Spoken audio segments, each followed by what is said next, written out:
Hello students, कैसे हो आप लोग? होप आपकी पढ़ाई अच्छी चल रही होगी। मैं रजनीश कुमार गुप्ता अपने बुक ऑर्गेनिक केमिस्ट्री डीपीपी इससे डीपीपी नंबर 5 इसका डिस्कशन करने वाला हूँ। ये डीपीपी नंबर 5 बेस्ड है basic understanding of organic chemistry. और इसमें इस डीपीपी में हम फोकस करेंगे aromatic compound, anti aromatic compound, non aromatic compound से रिलेटेड क्वेश्चंस को करने की।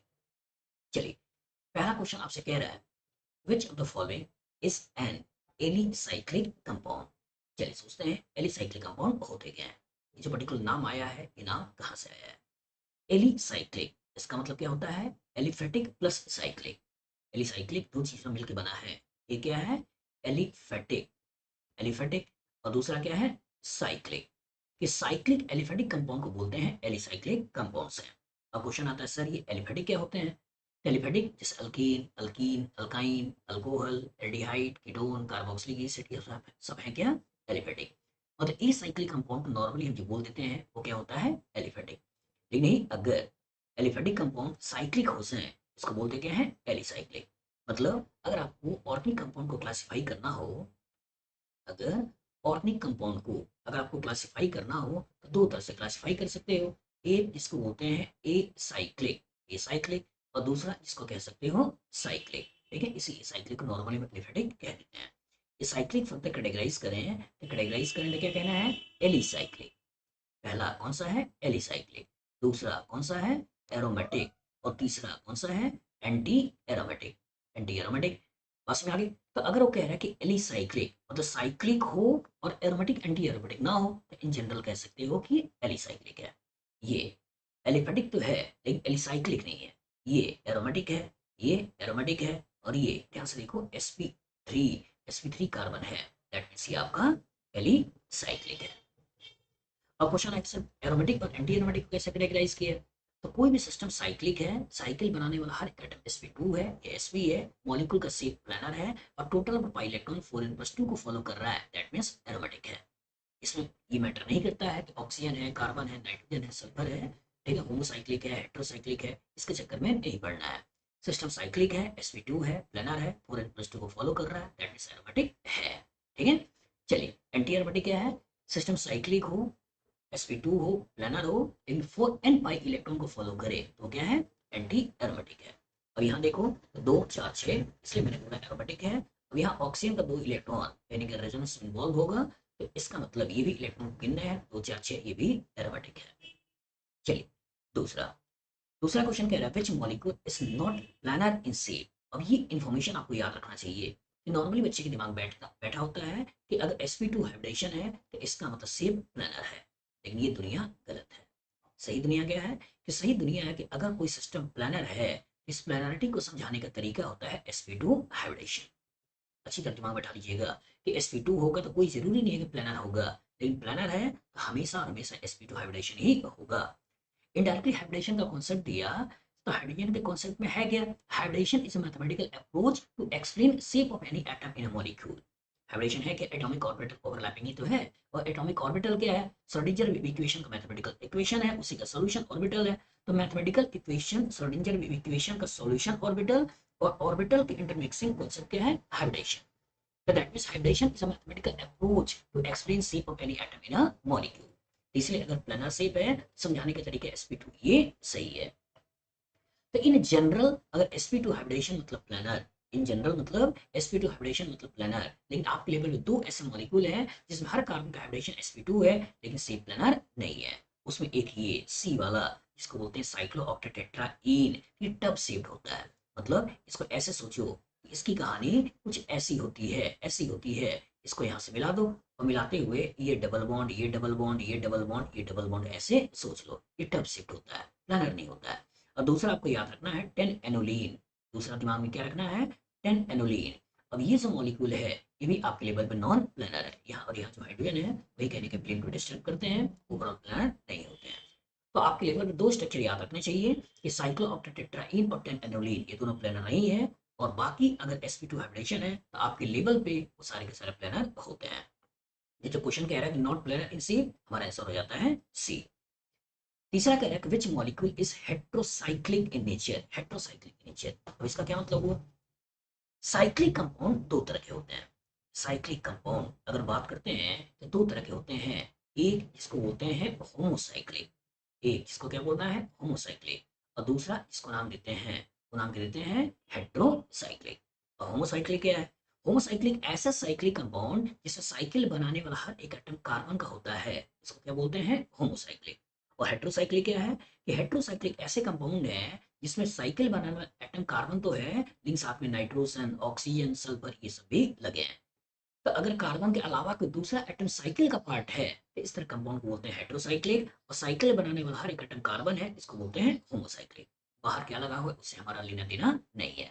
अगर इसको देखें एलीन को, तो साइकिल बनाने वाला हर एक एटम कार्बन है, दैट मींस ये होमोसाइक्लिक है। लेकिन जब इस पिरिडीन को देख रहे हैं तो साइकिल बनाने वाला एक एटम नाइट्रोजन है, दैट मींस हेट्रोसाइक्लिक है। फिनॉल को देखें तो साइकिल बनाने वाला एक एटम कार्बन है, दैट मींस होमोसाइक्लिक है। ये आपका एस्पिरिन को देखें तो साइकिल बनाने वाला हर एटम कार्बन है, दैट मींस होमोसाइक्लिक है। तो इसका आंसर हो गया बी।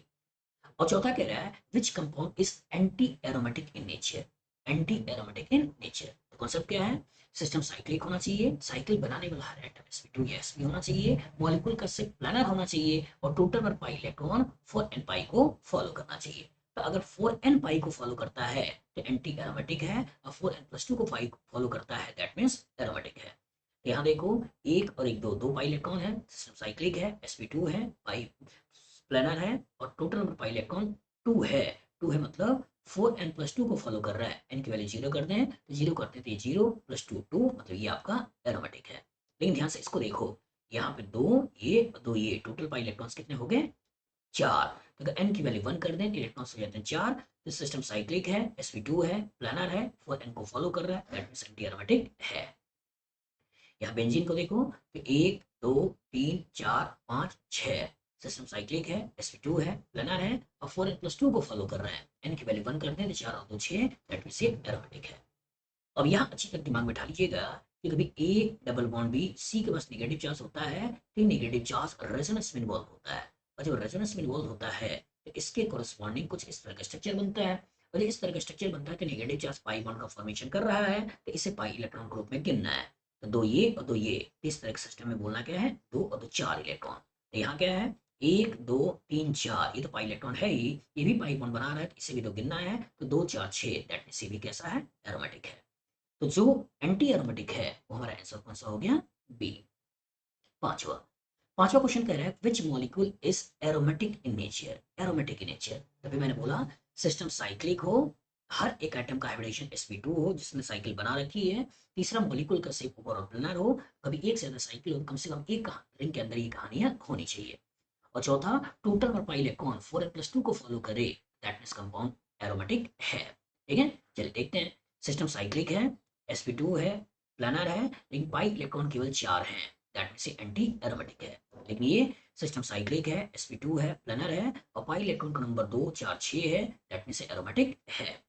तो बच्चा देख सकता है सर ये भी तो एरोमेटिक है, दो इलेक्ट्रॉन्स, ठीक है? नहीं, यहाँ पे ये जो पर्टिकुलर कार्बन है इसका हाइब्रिडेशन क्या है? sp3, इसलिए आपका एरोमेटिक नहीं है, एलिसाइक्लिक है। ये भी तो दो इलेक्ट्रॉन है, लेकिन अगेन इस कार्बन का हाइब्रिडेशन sp3 है, तो ओवरऑल सिस्टम प्लानर नहीं है, दैट मींस इसको एलिसाइक्लिक बोलना है, एरोमेटिक नहीं बोलना है। तो जो हमारा आंसर निकल के आता है, आंसर क्या हो गया? बी। चलिए नेक्स्ट क्वेश्चन जो आपसे पूछ रहा है वो क्वेश्चन है which one of the following is a non benzenoid aromatic compound. तो क्वेश्चन आता है कि सर नॉन बेंजोनॉइड क्या होते हैं? तो एरोमेटिक कंपाउंड दो होते हैं, एक जिसमें बेंजीन हो उसको बोलते हैं बेंजोनॉइड, और एक जिसमें बेंजीन ना हो उसको बोलते हैं नॉन बेंजोनॉइड। जैसे बेंजीन, टॉल्मीन, फिनॉल, एनिलीन, एस्प्रीन, इन सब में है क्या? बेंजीन है। और जो बेंजीन है तो ये क्या हो गया? बेंजोनॉइड। लेकिन भाई आपका ट्रोपोलोन हो गया, ट्रोपोन हो गया, ये आपका बेंजीन नहीं है, मतलब नॉन बेंजोनाइड। बस स्ट्रक्चर आपको याद रखना है। अगर आप प्रॉपर तरीके से स्ट्रक्चर दिमाग में रखते हो, याद रहता है, क्वेश्चन लगाना आपके लिए आसान है। पहला एंथ्रासीन। एंथ्रासीन क्या होता है कि तीन बेंजीन रिंग अगर एक लाइन में लगा दें, तीन बेंजीन रिंग अगर आप एक लाइन में लगा दें तो ये सब पर्टिकुलर कंपाउंड होता है, यही कंपाउंड होता है आपका एंथ्रासीन। इसके अंदर बेंजीन है मतलब बेंजीनॉइड। लेकिन जब बात करते हैं ट्रोपोलोन, तो ट्रोपोलोन क्या होता है? एक 7 मेंबर रिंग, 7 मेंबर रिंग, यहाँ कीटोन बना दो और इस पर्टिकुलर में यहाँ पे OH लगा दो, ये होता है। और इसके अंदर बेंजीन है, यही आपका नॉन बेंजोनाइड है। एनिलीन, तो एनिलीन क्या है कि ही बेंजीन है, और बेंजीन के ऊपर आपका NH2 है, और जो बेंजीन है मतलब कौन सा है आपका बेंजोनाइड, बेंजोइक एसिड। अगेन क्या है आपके पास बेंजीन है, और इसी बेंजीन के ऊपर लगा हुआ COOH, तो इसके अंदर भी बेंजीन है, दैट मींस ये बेंजोनाइड।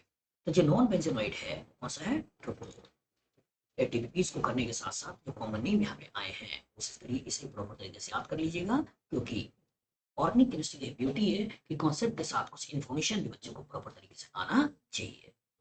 चलिए अब आते हैं सेवंथ में। और सेवंथ कह रहा है कि the given compound this is, चलिए सिस्टम साइक्लिक है और आपको एलिसाइक्लिक एरोमेटिक एंटी एरोमेटिक में ही चलना है। तो यहाँ पे कुछ टर्म्स हैं, एक टर्म्स क्या है एलिसाइक्लिक, एक क्या है हेट्रोसाइक्लिक, एक क्या है एरोमेटिक, एक क्या है सैचुरेटेड, एक क्या है अनसैचुरेटेड, एक क्या है होमोसाइक्लिक। ये सारे टर्म्स क्लियर होने चाहिए। तो अभी मैंने थोड़ी देर पहले बताया कि साइकिल बनाने वाला हर एक एटम कार्बन है तो होमोसाइक्लिक है, और साइकिल बनाने वाले एटम में कोई कार्बन को छोड़कर कोई दूसरा एटम हो, नाइट्रोजन ऑक्सीजन सल्फर, तो ये हेट्रोसाइक्लिक है। यहाँ साइकिल बनाने में एक नाइट्रोजन तो है ना, और जो नाइट्रोजन है तो होमोसाइक्लिक सोचना भी गुनाह है, तो कहीं ना कहीं ये हेट्रोसाइक्लिक है। अब बच्चा देखेगा सर पाई बॉन्ड एक है, दो इलेक्ट्रॉन्स हो गए, मतलब तुरंत बोल देगा एरोमेटिक है।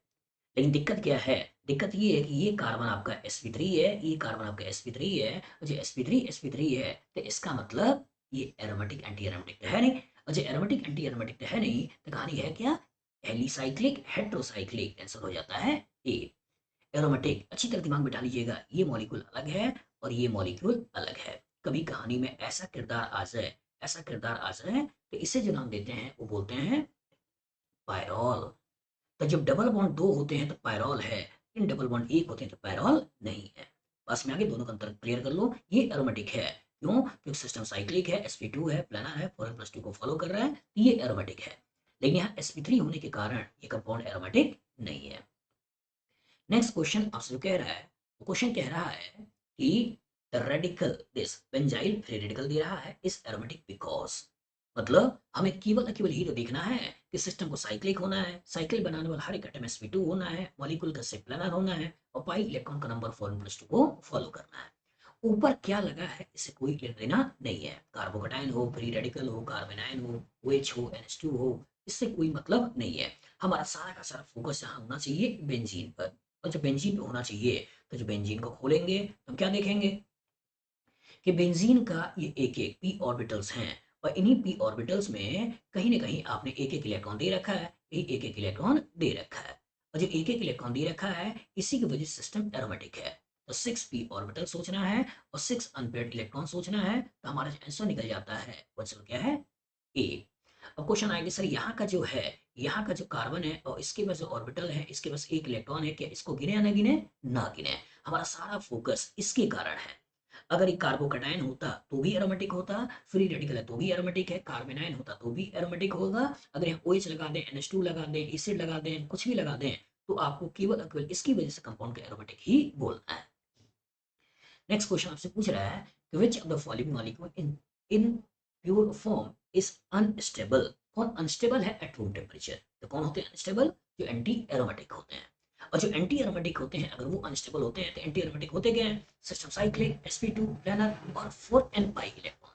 तो बच्चा तुरंत देखता है अरे सर दो और दो चार, दैट मींस हो गया एंटी एरोमेटिक, लेकिन है नहीं, क्यों, क्योंकि यहाँ पे आपका sp3 हाइब्रिडेशन है, और जो सारे के सारे कार्बन जिसने रिंग बना रखी है वो अगर आपका sp2 नहीं है, दैट मींस एंटी एरोमेटिक भी नहीं है।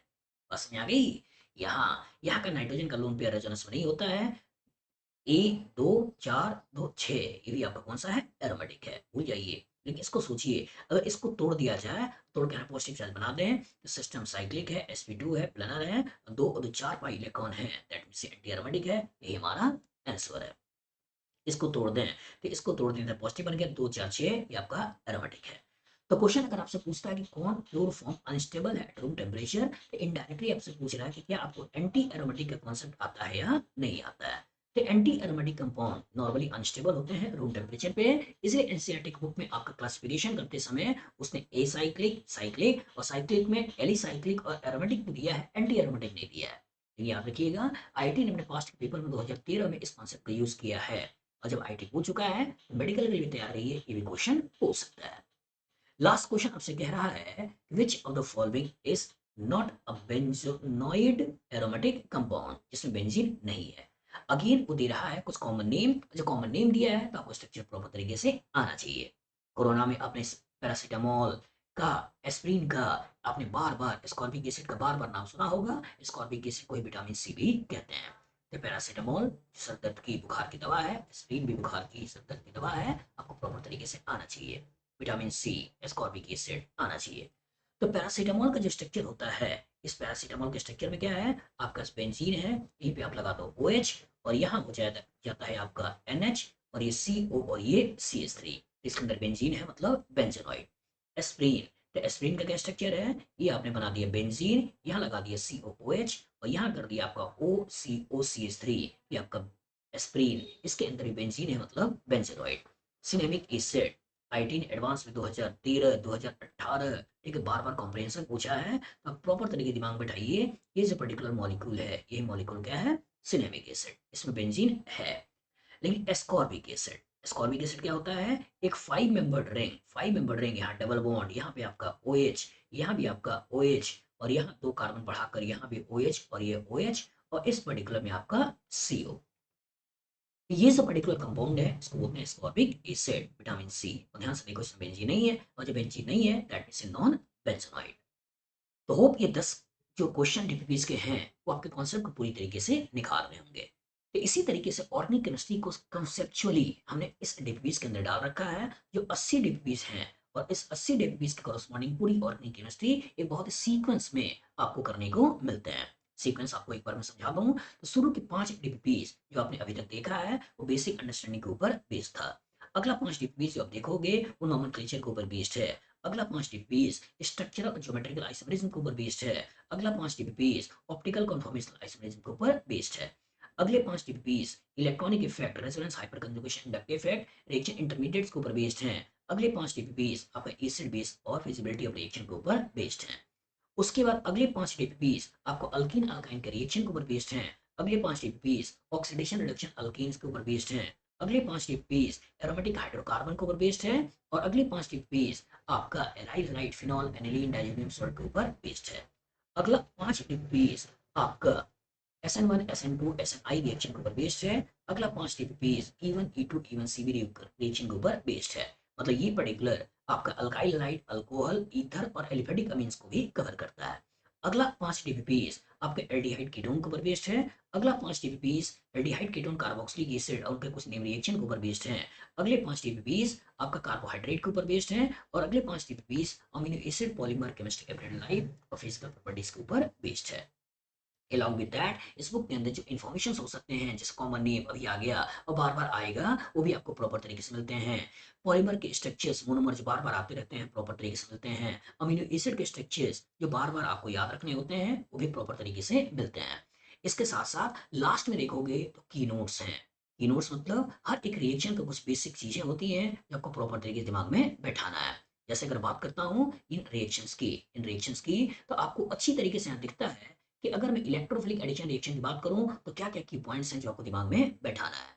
फ्री रेडिकल एडिशन रिएक्शन में क्या क्या दिमाग में बैठाना है। न्यूक्लियोफिलिक एडिशन रिएक्शन में क्या क्या दिमाग में बैठाना है। फ्री रेडिकल सब्स्टिट्यूशन रिएक्शन में क्या क्या दिमाग में बैठाना है। इलेक्ट्रोफिलिक सब्स्टिट्यूशन में क्या क्या दिमाग में बैठाना है। SN1 में क्या क्या पिक्चर्स हैं, SN2 में क्या क्या पिक्चर है, SNI में क्या क्या पिक्चर है, SNAR में क्या क्या पिक्चर है, SNTH में क्या क्या पिक्चर है, E1 में क्या क्या पिक्चर दिमाग में रखनी है, E2 में क्या क्या पिक्चर दिमाग में रखनी है, चाहे वो सर्जब हो चाहे वो हॉफमैन हो, प्रॉपर तरीके से दिमाग में बैठाइए। इवन सीबी में क्या क्या पिक्चर दिमाग में बैठाना है। अल्फा एलिमिनेशन क्या होता है, बीटा एलिमिनेशन क्या होता है, गामा एलिमिनेशन क्या होता है, कार्बोकेटाइन का रीअरेंजमेंट क्या होता है, क्या कभी कार्बोनाइन रीअरेंज कर सकता है, क्या कर सकता है तो कौन सा, क्या फ्री रेडिकल का रीअरेंजमेंट होता है नहीं, और होता है तो क्या क्या दिमाग में बैठाना है। तो ये 184 पेजेस की बुक है। इस बुक के अंदर पूरी तरीके से ऑर्गेनिक केमिस्ट्री को एक सीक्वेंस में, प्लान्ड वे में डाला गया है, कि जिससे कि बच्चा ऑर्गेनिक केमिस्ट्री को प्रॉपर तरीके से सीखे और ऑर्गेनिक केमिस्ट्री का डर उसके दिलो दिमाग से हट जाए। ऑर्गेनिक बहुत ही कॉन्सेप्चुअल सब्जेक्ट है। अगर कॉन्सेप्ट आपने सही तरीके से दिमाग में बैठा लिया, तो ऑर्गेनिक केमिस्ट्री में डर नाम की कोई चीज नहीं है। बच्चा नॉर्मली सोचता है कि यार पता नहीं क्या क्या आ जाता है, तो ऐसा नहीं है। एक बहुत ही प्लानिंग के थ्रू आप ऑर्गेनिक केमिस्ट्री इस डीपीपीएस वाली बुक के थ्रू करने वाले हो, और आपका ऑर्गेनिक केमिस्ट्री का डर ये बुक पूरी तरीके से निकाल देगा। ये बुक अमेजन में है, स्कैन का कोड मैंने यहाँ पे दे रखा है, आप चाहे स्कैन करके आप डायरेक्ट उस पेज पे जा सकते हैं, वहाँ से आप ऑर्डर कर सकते हैं और ऑर्गेनिक केमिस्ट्री का डर पूरी तरीके से निकाल सकते हैं। तो कोशिश आपकी यही होनी चाहिए कि पहले आप अपने लेवल पे क्वेश्चंस को लगाएं और लगाने के बाद उसमें के अंदर आंसर है उससे मिलाएं, और अगर कहीं फंसे तो आप इस वीडियो सोल्यूशन के थ्रू और एक्स्ट्रा जानने के लिए इस वीडियो सोल्यूशन के थ्रू अपने कॉन्सेप्ट को इनहेंस करें। चलिए मिलते हैं नेक्स्ट वीडियो में।